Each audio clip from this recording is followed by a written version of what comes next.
Tal, hermanos? Buenos días. Como siempre es un placer saludarlos y darles la bienvenida a una clase más de Escuela de Formación Cristiana.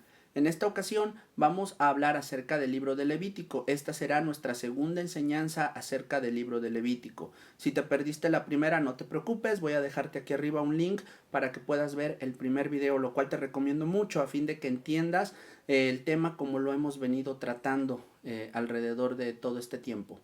Bien, en el primer video vimos que la idea principal del libro de Levítico es resolver una problemática planteada por Éxodo. Esta problemática consiste en cómo un pueblo inmundo va a habitar en medio de la presencia de un Dios santo. Como bien recordarás, en el libro de Éxodo se plantea la construcción del tabernáculo de reunión. Este tabernáculo va a ser el punto de encuentro entre Dios y su pueblo y además va a simbolizar la presencia del Dios de Israel habitando en medio de su pueblo escogido. Sin embargo, cuando por fin se inaugura el tabernáculo, ni siquiera Moisés es capaz de entrar en él. Por eso, el libro de Levítico y su narrativa es muy importante, porque abren ofreciendo la solución. Esta solución se llama expiación. La idea de la expiación es tan central en el libro de Levítico que literalmente está en el centro del libro. El capítulo 16 instituye la celebración conocida como el Día de la Expiación.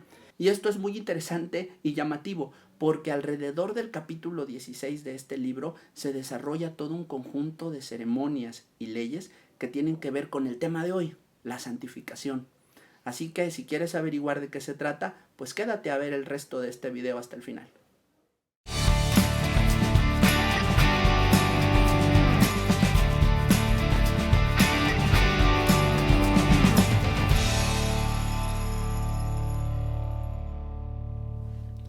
El libro de Levítico tiene una estructura singular.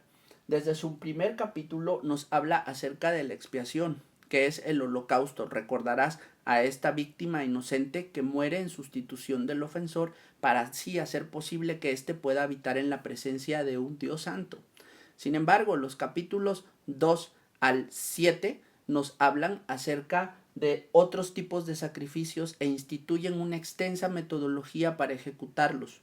Estos son los sacrificios como las ofrendas de grano o de pan, pero también las ofrendas de paz o las ofrendas votivas, las ofrendas de gratitud o también las ofrendas por la culpa, ya sea por los sacerdotes o por los líderes del pueblo o por el pueblo en general.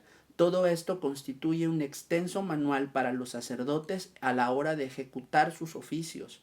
Los capítulos 8 y 9 se distinguen por ser la institución del sacerdocio levítico, es decir, la consagración de Aarón y sus hijos al servicio del tabernáculo. Atendiendo al simbolismo de lo que significa el sacerdote dentro del pueblo de Israel, sabremos que estos son representantes del pueblo delante de Dios y además son tipos de Cristo. Por lo tanto, la idea de consagración que hay detrás del sacerdocio es central, al menos en esta parte del libro, porque no cualquiera puede entrar al santuario a ofrecer la sangre de los sacrificios, a ofrecer el incienso, a comer del pan que está allí y a rociar sangre en el propiciatorio del trono de Dios, sino solamente los sacerdotes que han sido escogidos para esa función. Esto refuerza la idea de que no depende del que quiere ni del que corre, sino de Dios quien tiene misericordia. Y también refuerza la idea de que de entre el mismo pueblo de Dios surgirá aquel llamado por Dios que será quien ofrezca como sumo sacerdote el sacrificio perfecto por la expiación de los pecados de su pueblo. Más adelante, de los capítulos 10 al 25, se nos ofrece todo un conjunto de leyes y regulaciones que tienen que ver con la santificación.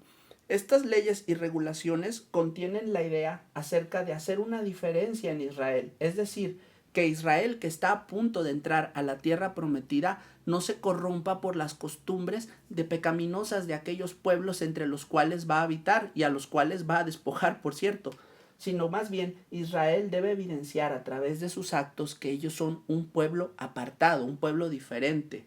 La idea detrás de la declaración de Dios, sean santos porque yo soy santo, es llamar al pueblo de Israel a imitar la santidad de Dios. Pero al mismo centro de este conjunto de regulaciones acerca de la santidad para habitar en la presencia de Dios, se introduce la institución del día de la expiación en el capítulo 16. Este día de la expiación es sumamente especial. Se celebra una vez al año, el día 10 del mes séptimo. Y en este día el sumo sacerdote entra al lugar santísimo con la sangre del holocausto, del cordero de la expiación, y la rocía sobre el propiciatorio, es decir, sobre la tapa del arca del pacto, que contiene las tablas del pacto, las tablas de la ley. Leyes que el pueblo corrompió. Este simbolismo es muy poderoso porque representa el pago de sangre que requiere la transgresión de la ley.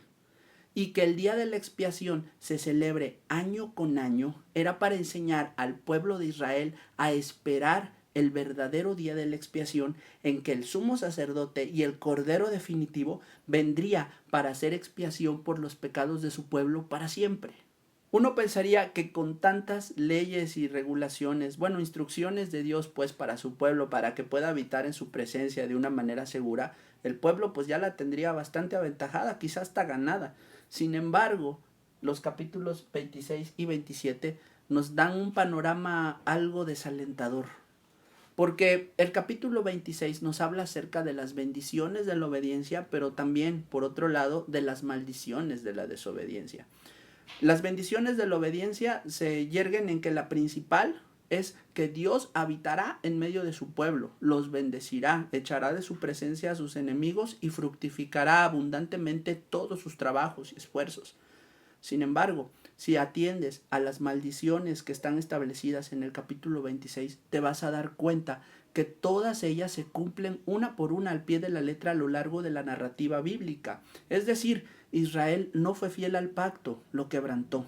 Sin embargo, el versículo 44 del capítulo 26 da una nota de profunda esperanza. A pesar de que Israel se encuentre en el exilio y se encuentre destruido por sus enemigos, Dios no lo va a desechar ni lo va a destruir definitivamente, sino que lo va a redimir por amor de su nombre, por fidelidad al pacto que estableció con los padres de Israel. Y el capítulo 27 finalmente apostilla este magnífico epílogo de Levítico, pues nos dice que aunque el pueblo de Israel haga votos a la ligera para una consagración que no son capaces de efectuar, Dios mismo ya ha previsto una redención para cada uno de esos votos. Es decir, aunque el pueblo de Israel trate por sus propias fuerzas de cumplir el pacto, Dios mismo proveerá el medio para que su pacto sea cumplido, para que aquellos transgresores que aún en un vano intento de cumplir las condiciones de un pacto que está fuera de sus posibilidades se comprometan en vano, Dios mismo proveerá. ¿Para qué? Para redimir a su pueblo. Pues bien, el gran tema de Levítico es la santificación de su pueblo. ¿Qué es la santificación? Quizá muchos de nosotros nos confundamos por esta palabra.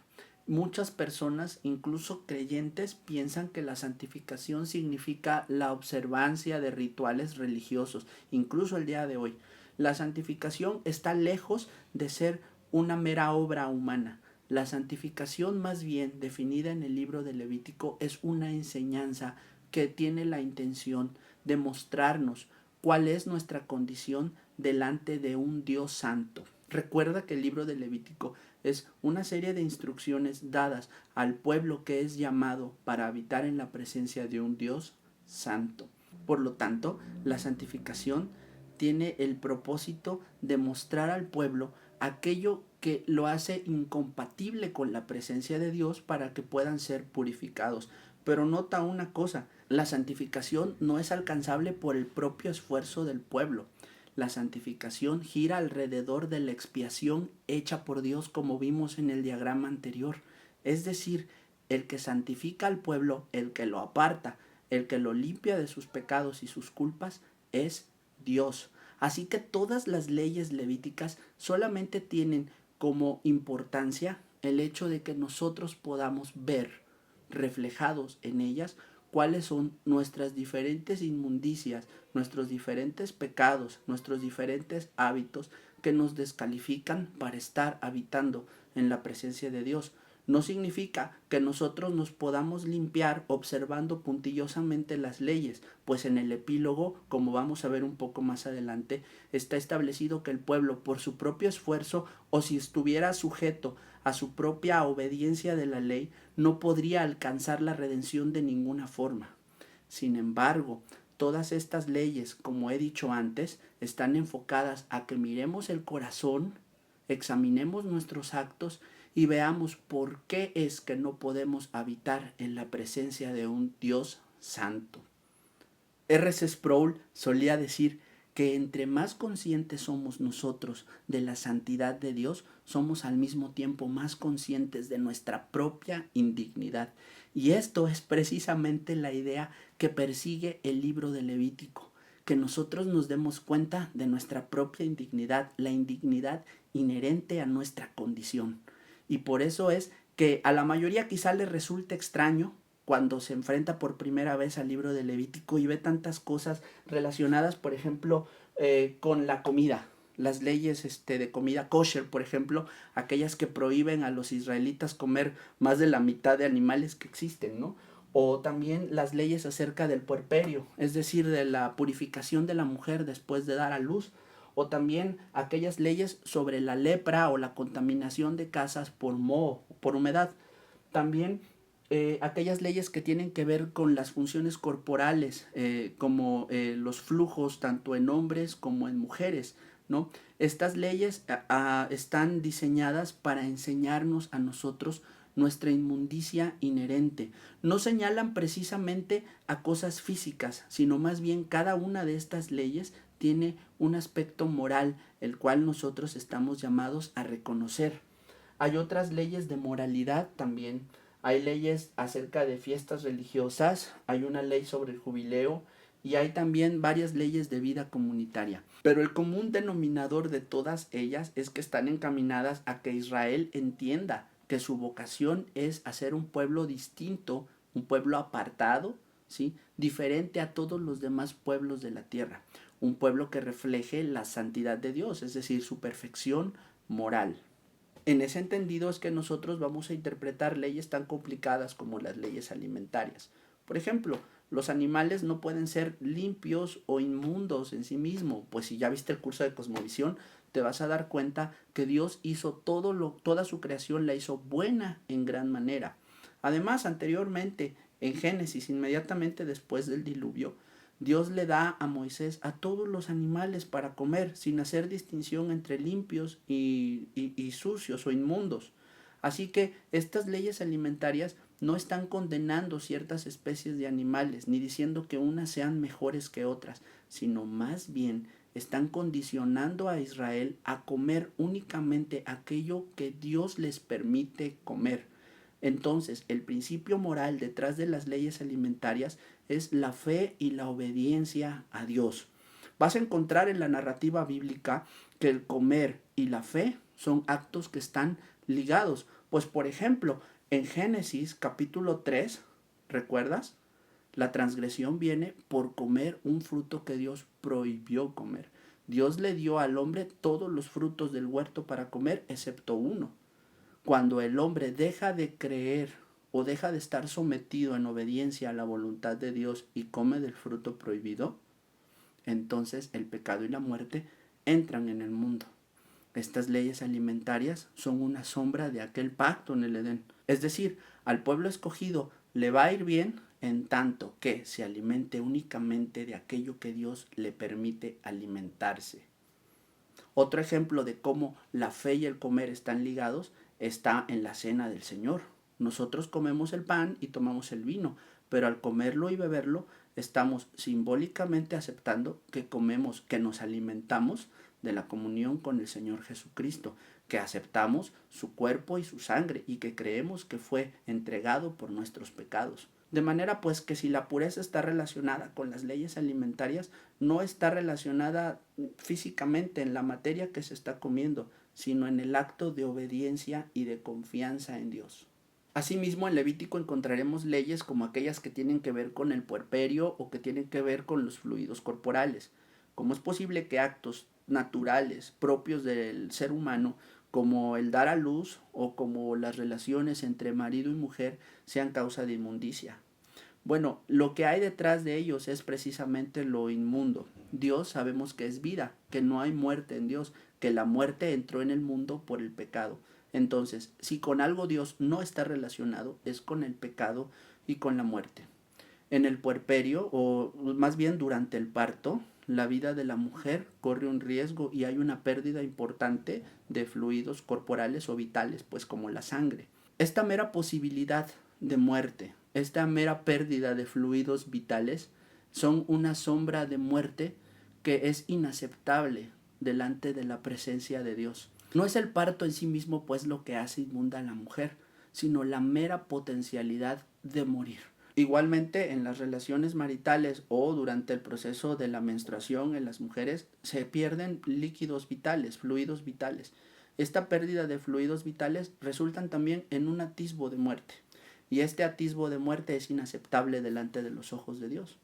Esta es la misma razón también por la que a los israelitas se les prohíbe comer, por ejemplo, animales ferales, animales que destrozan a sus víctimas. ¿Por qué? Porque ellos tienen contacto con cadáveres. Los cadáveres están prohibidos para los judíos. ¿Por qué estaban prohibidos para ellos? Bueno, porque los cadáveres representan muerte y la muerte es inaceptable delante de la presencia santa de Dios. Hay también leyes que nos hablan acerca de la pureza sacerdotal. Estas aplicaban únicamente para aquellos que iban a servir como sumos sacerdotes o como sacerdotes en el tabernáculo de reunión. Y ahí no se permitían personas que tuvieran defectos físicos, que fueran cojos, que fueran ciegos o que fueran castrados. ¿Por qué? Porque la integridad física del sacerdote era muy importante, pues estos representan o prefiguran el oficio sacerdotal de Cristo. Por lo tanto, tenían que reflejar una integridad física que reflejara también la integridad moral del Señor. Recuerda, nuevamente, en Levítico, lo físico es una sombra de lo espiritual o de lo moral. Y hablando de moralidad, hay leyes que penan, que castigan la inmoralidad.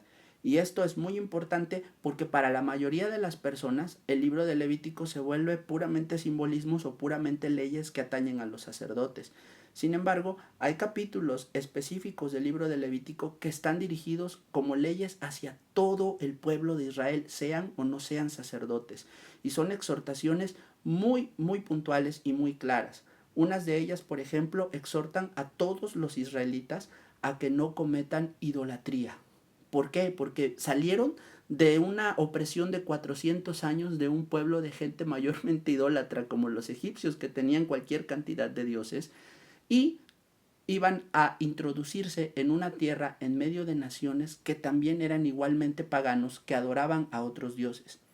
Por lo tanto, el llamado de Dios para su pueblo era que no imitaran el estilo de vida de las naciones entre las cuales ellos iban a vivir y que eventualmente iban a despojar. De hecho, Dios les dice que la razón por la cual Él echa delante de ellos a todas esas naciones es porque está harto de la tremenda pecaminosidad en la cual ellos viven y obviamente también su idolatría. Por lo tanto, Dios exhorta a su pueblo que no los imiten en la idolatría, pero también los manda a que no los imiten en cuestiones de inmoralidad y específicamente de inmoralidad sexual. Levítico, en al menos 2 capítulos, sanciona severamente las relaciones incestuosas, pero también sanciona prácticas como la zoofilia o prácticas como la homosexualidad. Todas estas conductas pecaminosas e inmorales eran muy comunes en las naciones entre las cuales Israel iba a ingresar. Por lo tanto, el llamado de Levítico era que se apartara de todas ellas, puesto que éstas constituían también impureza. Pero nota, está hablando de moralidad directamente. Ya no está haciendo alusión a aspectos como comida o como fluidos corporales o como enfermedades de la piel. Aquí está atacando directamente a una conducta que viola leyes creacionales de Dios. Todo este conjunto, pues, de normas y legislaciones tienen como objetivo que el pueblo pueda aprender a vivir en la presencia de Dios, pueda ser santificado, pues pueda ser apartado. Sin embargo, como la historia bíblica nos testifica, el pueblo de Israel falló en todas y cada una de las condiciones del pacto. Se volvió a la idolatría, por ejemplo, se volvió a la inmoralidad y se hizo al estilo de vida de las otras naciones. ¿Recuerdas la historia trágica de los reyes de Israel y de Judá? Lee los libros de Reyes y Crónicas para que veas cómo el pueblo de Israel se entregó a una constante degradación moral, al punto de que fue exiliado y fue entregado en manos de sus enemigos, tal como Dios dijo en el capítulo número 26 de este mismo libro de Levítico. Así que, al final de cuentas, tenemos que el pueblo de Israel fue incapaz de cumplir con las condiciones del pacto y por lo tanto el pueblo de Israel enfrentó las consecuencias. Sin embargo, eso no es todo el contenido del Levítico. Recuerda que si bien la santificación es un tema importante dentro del Levítico, el mismo centro de este libro apunta hacia la expiación, el día de la expiación. Y el final de este libro nos señala en dirección al Redentor. Vamos a verlo ya en las conclusiones de este video. Como recordarás, el epílogo de Levítico, los capítulos 26 y 27, nos remiten a las condiciones del pacto, pero también nos anticipan que Israel quebrantará ese pacto. De manera que en el último análisis es Dios el que se va a encargar de cumplir el pacto que el pueblo no pudo cumplir. Eso nos lo explica en el capítulo 27, como por medio de la redención. La redención de aquel pueblo que hace votos apresurados de una consagración que no pueden cumplir. Sin embargo, esta consagración, estos votos y esta obediencia perfecta es cumplida en la persona del Señor Jesús para gloria de Dios y para beneficio de todos los que en Él creemos. Este epílogo, pues, señala a la renovación del pacto, el pacto renovado, el pacto nuevo, el pacto de la alianza entre Dios y los hombres, el cual el Señor Jesús anunció en la última cena. ¿Recuerdas el pasaje donde Él llama a sus discípulos y les dice: esta es mi sangre que va a ser derramada por ustedes, y este es mi cuerpo que por ustedes es quebrantado? Esto es a donde señala el epílogo de Levítico. La fidelidad de Dios se refleja hasta el último momento para su pueblo. ¿Por qué? Porque aunque el pueblo sea rebelde y contradictor y una y otra vez quebrante las condiciones del pacto, Dios mismo, conociendo esta debilidad y movido a compasión y misericordia, efectúa la redención de este pueblo. Y no solo eso, sino que además nos capacita dándonos un corazón para que lo amemos y podamos seguirlo. ¿No es grande la misericordia del Señor? Esto ha sido todo por hoy, espero que haya sido instructivo y de bendición para tu vida. Te invito a que no te pierdas la próxima serie de la Escuela de Formación Cristiana, que se va a llamar El Cristiano y la Política, y la impartirá el doctor Adolfo García de la Sierra a partir del próximo domingo. No te la pierdas. Suscríbete a este canal para que sigas al pendiente de nuestras actualizaciones y síguenos en nuestras redes sociales. Y pues hasta la próxima.